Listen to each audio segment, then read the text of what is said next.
一隻股票係咪會變盤？從裸 K 嚟講，主要係睇爆量十字線。十字 K 線係多空對峙，旗鼓相當，難分勝負嘅局面。既然係咁，出現十字 K 線係咪就會變盤呢？主要係睇成交量，成交量越大就越容易變盤。點樣變盤呢？關鍵睇第二日嘅走勢。就好似呢一隻股票，股價經過大幅嘅回調之後，出現十字 K 線，成交量爆量，所以一樣關鍵睇第二日嘅走勢。如果第二日出現大陽線，向上變盤；如果第二日出現大陰線，即向下變盤。然後第二日出現大陽線，亦即係向上變盤，所以可以上車。然後股價符合預期，一路上升。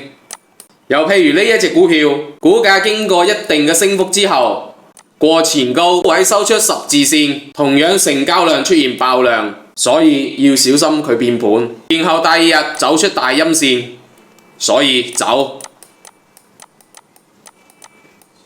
然後後面股價一路回調，呢個方法係裸 K 中比較實用嘅，成功率比較高嘅判斷一隻股票係咪會變盤嘅方法。